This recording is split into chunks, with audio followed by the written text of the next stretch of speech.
Yo, what's up, Disciple Gang? My name is Skybreak, and today we are going to be breaking down my track Soul Shards, coming out on my Moonglow EP on Disciple.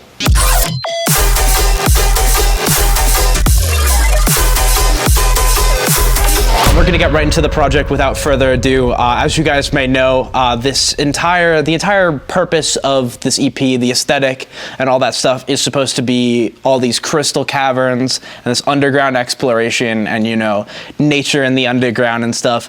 And I think, in my opinion, Soul Shards is my personal favorite from the EP, and I think it encompasses that the best. So if you guys haven't heard the track yet, I'm just going to play through the drop really quick, which is going to be the area we'll be focusing on most.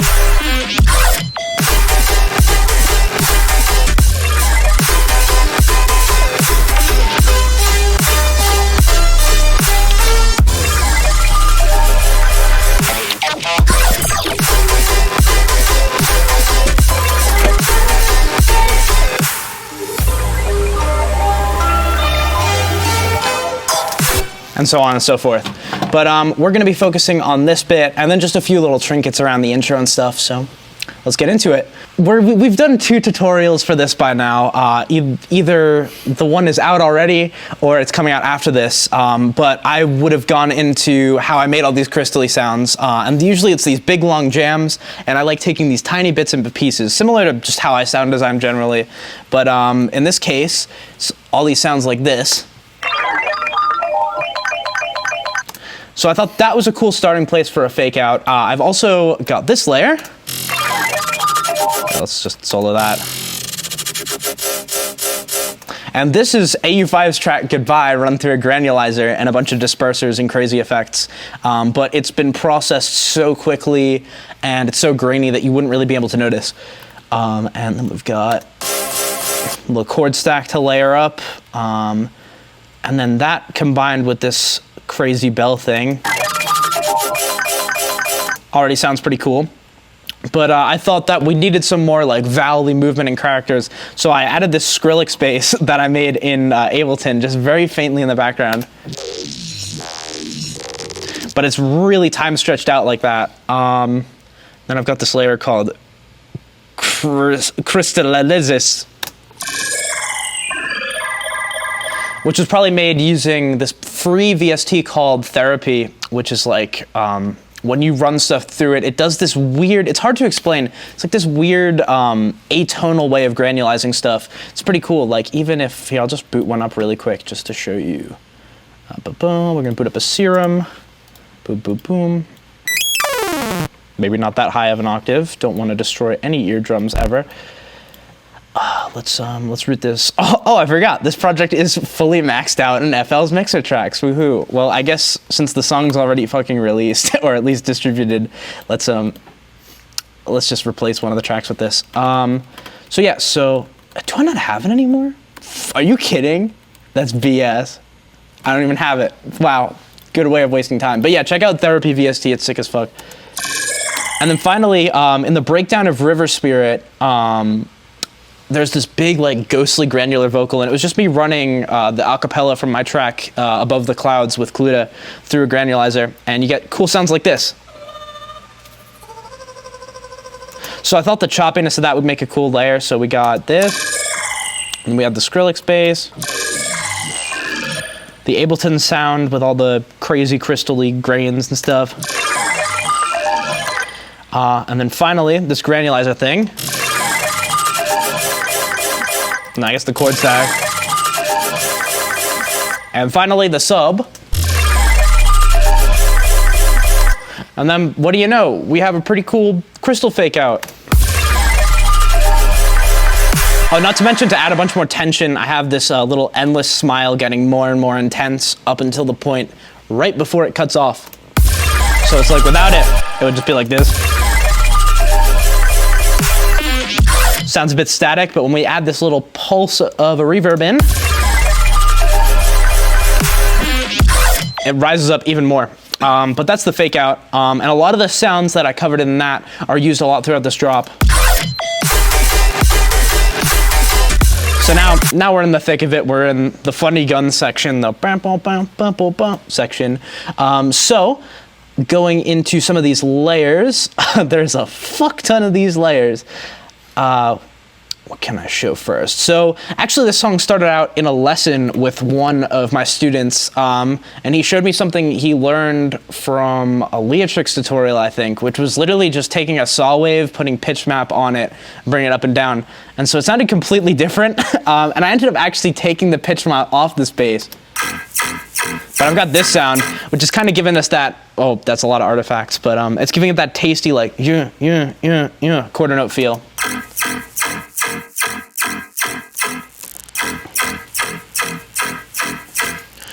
So if we just break down this effects chain, one sec, there we go, open that up. Oh, one thing I forgot to mention about this song, it's all an E half sharp minor. So what I mean by that is I took all of the synths in FL and I used my ears to make sure they're all calibrated the same, because not every plugin's pitch system is the same. But I brought up all the channel pitch just a little bit, so it's in between E minor and F minor in this cool microtonal feel. And yeah, I thought it sounded pretty epic. It's gonna be a bitch to DJ, but I've managed for enough shows. So yeah, it's a really simple patch here. Literally just default serum saw, a bit of unison. We've got a low 6 filter that we're just doing a little womp movement on. That like little noise that you hear at the top is actually me automating the drive on a downsample distortion. Who the heck is texting me? Shut up, people. Okay, we're just gonna put my phone on Do Not Disturb because it's really annoying. Okay, but yeah, a lot of the squeaky movement in the high end is coming from this downsample thing that we're automating, as well as this cool little filter. Or this phaser rather. Just gives us a bit more of a kind of notchy cool feel. And then I guess I heard a little bit of harshness around 300 hertz at that point. So when we put the effects on, this is where the magic happens. So I'm gonna put the pitch map back on so you can kind of hear where it was at when I started the track. So yeah, very, very Leatrix ripoffy. But it was a lot of fun, and it is kind of funny that I eventually took that off. But yeah, we got disperser, what do you know? Not a Skybreak bass without that. We've got this weird EQ. I guess if you boost 2.3K in some of these harsh frequencies very, very early in your chain, sometimes they can collapse down and it sounds kind of cool. Little Alter Boy, I picked up the Sound Toys bundle a year or two ago, and I've absolutely been in love with this plugin specifically.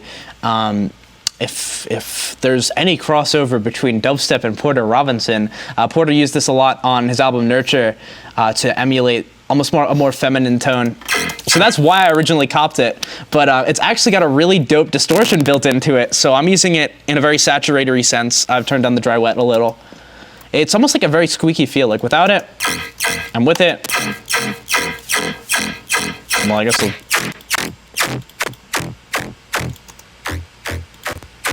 Just really crunchy, but in like kind of a squeaky way. Next I've got Ubik P. Ubik bundle's absolutely sick. Yeah, we just got, I think it's literally just static. But I think in the actual track, I'm automating this phase thing, which is like which part of the phaser you're in. Because if you set the time unit to manual, you can literally just automatically control how long you want the phaser to go through. It's pretty cool. A little saturation with Fruity Wave Shaper. Sometimes I'll automate this in this Ubik G, kind of cool. For a bit more space, I'm doing some slap back delay using Echo Boy Jr., another based and epic Sound Toys plugin. Then we've got OTT, full 100% wet. And then the pitch map, which again I eventually took off. Little EQ cleanup. And, oh, this is fun. Yeah, I forgot about this. So some of the elements, what I did was I routed it all to this distortion chain right before I routed it to my bus chain, which is like all my basses and everything. And by putting a few basses through this extra chain of distortion, you can kind of crunch the harmonics together, and it's super sick. So yeah, if we look at the routing... Oh, no, never mind. I just lied. I didn't do that. I guess I just literally wanted extra distortion, but I just named it distortion chain. My bad. False information. But that is a really cool thing to do, especially if you control your low end to pulse in and out. Even if I didn't do it here. So that's just one layer that's very yoink, yoink, yoink throughout. And it becomes a lot more prominent in the second half of the drop when we switch to the more quarter note-y feel. But yeah, pretty sick. So I've got this Joe B gun. But really, I'm just using this kind of as like a transient layer because I really like that very gunny doom, doom, doom. I kind of wanted this song to have like a melodic tear out feel, if that makes sense. So then what's next? Yeah, just a sub. So haven't grown since my last tutorials. I'm pretty sure this is, yeah, it's the NASCO Ultra sub, but I've just, damn, I'm doing a lot. Oh, this is a cool thing. So usually, as you know, I like to low pass the crap out of my subs and, you know, saturate it, you know, all the normal stuff. But especially for more transient, you know, gunny sounds, sometimes I like to use a transient shaper just to ever so slightly boost the attack on my sub. And that gives it, especially like when you have like a noise transient to compensate and like, you know, it's pitching down, it just gives it this like almost clickiness. Like without it, sounds a bit static, but with it, it almost like peaks to 0 dB a little, and it's kind of cool. And then we have a little balance, because sometimes I want to turn it down at certain points. I guess we have 2 balances. Whoops. And yeah. That's the sub. Whoops. What else have I got? Let's go into some more of the backgroundy layers. Oh no, let's go to the obvious layer, never mind. So funnily enough, this is the thing that's creating the main melody of the track. It's a vocal chop of the acapella from my track Clockwork with Fowler and Christian Hayward. It just goes But obviously on its own it sounds kind of dumb and goofy, but in the context of everything, just all you really hear of it is the fundamental. And since it follows the same rhythm as everything, you just get this illusion that they're all kind of playing those notes. That's pretty cool. So other than that, let's go into some other stuff. Where's my noise transient layer? I really wanted to go into that because this makes or breaks the song. Yeah, here it is. So noise transient. So in the earlier stages of the mixing stages of Moonglow EP, this song, it felt like it was like 75% of the way to melodic tear out, or at least like what I had envisioned it in my head. But something was really missing, and my buddy Lightshard, shout out Chris Lightshard, suggested this little trick called adding a noise transient. So this little layer here, really simple. I'm gonna go into the patch for you real quick. Boom, boom, boom. Yeah, so we just got a bright white noise on Serum's noise oscillator, and we've got this envelope that's almost like a kick drum. It's like it goes down quite fast to halfway, and then it kind of dissipates over time. And we have it on envelope mode. And if I were to get rid of this, kind of sounds like that. But I'm band passing it a little bit around 700 hertz, so we can really emphasize that 1K. And I'm transient shaping it up a little. And yeah, this little noise transient layer, simplest patch ever, turns this, which is just this big jarbled mess of sounds, like, sure they're playing a rhythm, but just kind of sounds like this compressed weird mess, into something very cohesive. Versus, like, what the heck? Who would have thunk it? Nobody in a million years is ever going to hear that sound, but it adds so much to the song. So noise transients are very cool. And that coupled with the Joe B gun transient that I was using before just really drives forward everything. So next up, what I did was I took my track Joywave with Euphorian, and I ran it through. If you guys have ever visited my YouTube channel, just gonna plug that real quick. I have a YouTube tutorial about, you know, making paths and atmospheres out of everything using Fruity Convolver. So I just threw my whole track through that method, and I take this very little snippet of it, and it fills up a ton of background space in a very melodic way.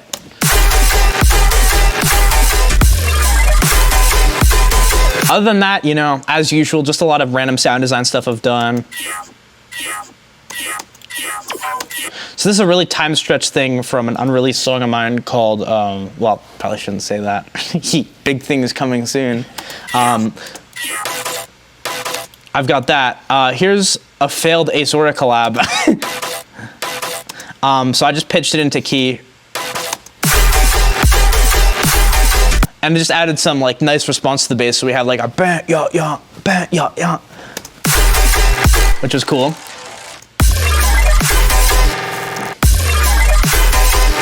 One of my favorite tunes in this song is this little kind of ear-destroying. I think it adds a lot of tension before we get that initial like snare, like now we're in a little rhythm thing. So yeah, we've got this really long sound design jam called Shadow, because again, it was made in a lesson with one of my students who wanted to know more about like randomized sound design jams. So I was doing this thing in Vital. I was automating the pitch around. So this is an extremely high pitch to a really low pitch, and it's using the key tracking to Vital's pitch automations to do some cool stuff. Randomized sound design jams are so much fun. You just get endless shit out of them. So yeah, it does that a few more times, and then we're using some of the patches from that that fake out I was going over before.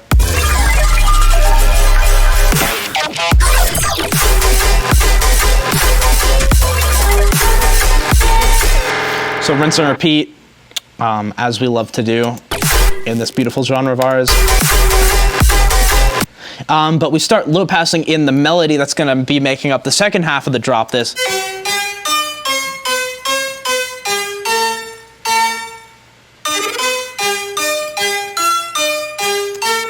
And this is 2 layers. So we've got this, which is this little patch. And you can see it's plucking these really staccato tiny notes. And I'm using massive wavetables, again, because a few summers ago, I researched how Lena Raine did a lot of her synths in the Celeste soundtrack. And there are a lot of really simple massive patches just played at different octaves. And I thought this sounded really pretty. So what's creating that cool crystal-y effect is this crystallizer. What do you know here? Also Sound Toys, really dope plugin. So without that crystallizer, you know, it just sounds very Celeste-y and nice. But with it, especially since it's more plucky and staccato, we get this like nice kind of decay effect. And then we've layered that with my signature Skybreak lead, but it's got a little volume automation on the level. And some dimension expander. And a lot of the kind of boxiness of it, again, comes from Echo Boy Jr., which is really cool. If you set it to memory mode, it adds all these kind of like slowly pitching around low-passed bits of decay, which sound really cool. So without it, it sounds like that, but suddenly, you know, we're flying away with that. Very cool. And then I've just routed those to a bus with leads and stuff. And yeah, I just kind of low pass it in and out as I choose. And sometimes I do these little reverb sweeps with vintage verb, which is pretty sick. So here's it coming in.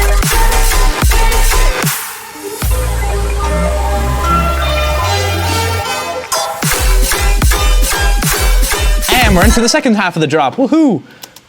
So let's play through that.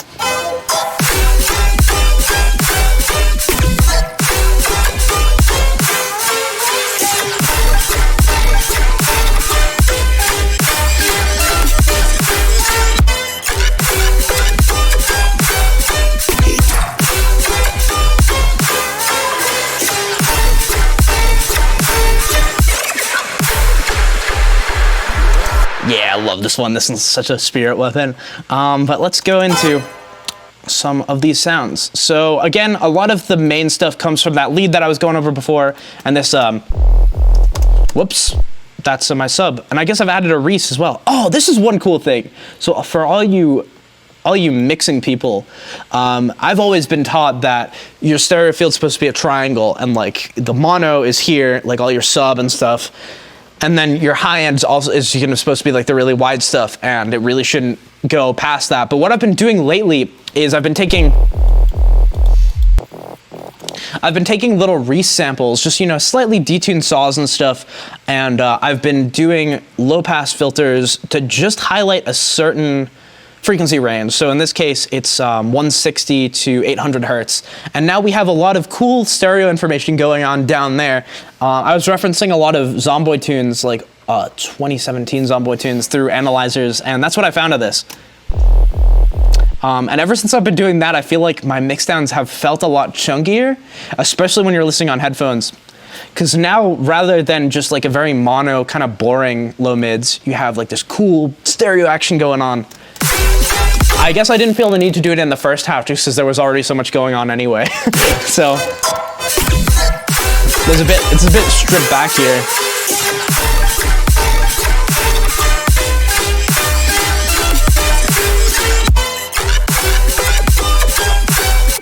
So what else can I go over in this bit of the drop? Oh yeah, a lot of it's just kind of recycled samples from the first half. Oh, actually one thing.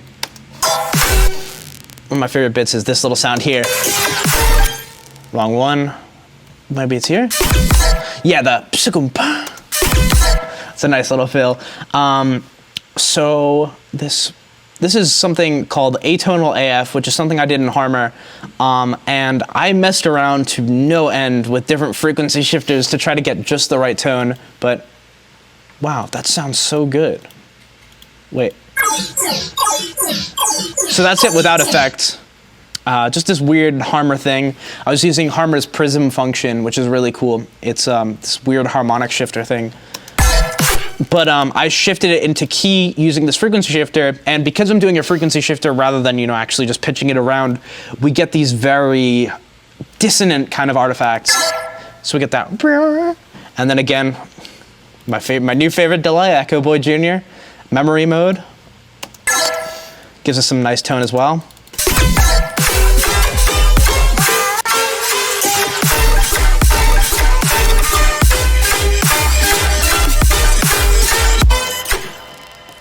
Okay, I'm gonna go into a quick music theory thing, and then I guess we're done with the drops. I'm not gonna break down the entire verses and everything to no end, because a lot of it's, you know, kind of dull and soft synths or whatever. But I'm gonna show you guys a few cool crystally tricks before we wrap up the video as well. But I just wanna go into cool music theory stuff.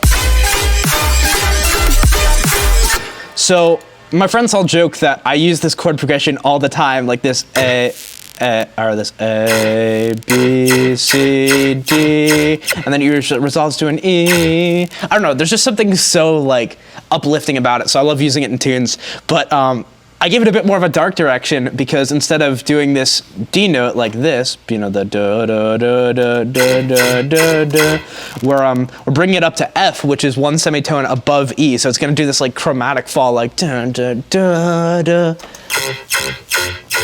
So like, and it resolves really cool. Just a cool little music theory thing.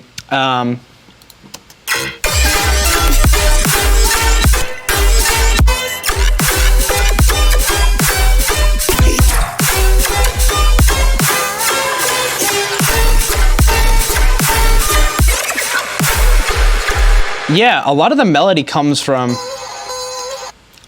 the first half comes from that chopped up Clockwork acapella, and then a lot of the melody in the second half comes from the lead. So I don't think I'm really missing out on much. I'll probably figure out something I've missed on, and I'll comment it probably in the comments. But yeah, if you haven't yet, by the way, I'll be sure to grab that Crystal mini sample pack from either this tutorial or the other tutorial, but it should be in the description of both. So I'm just going to go into a few cool fun facts and epic trivia. Obviously, thanks to all the support I got on Disciple and a lot of the other places I've been playing some shows around stuff I really couldn't have imagined in the past. But I played at EDC Las Vegas last year, which was super fun. But my airplane home got delayed a fuck ton, so I was stuck in the airport, and you have that like post EDC fatigue. So I'm just sat there at the airport. It's been delayed an extra 4 hours. I don't even know what I'm doing. So I just place a bunch of random notes into the piano roll, like hey, whatever. And I listened the next day. And it was this weird jazz solo that ended up becoming the breakdown of Soul Shards. It's this little thing here. I was just absolutely in a mental state where I didn't know what I was doing or even realized I was producing. But it's like one of the sickest solos I've written.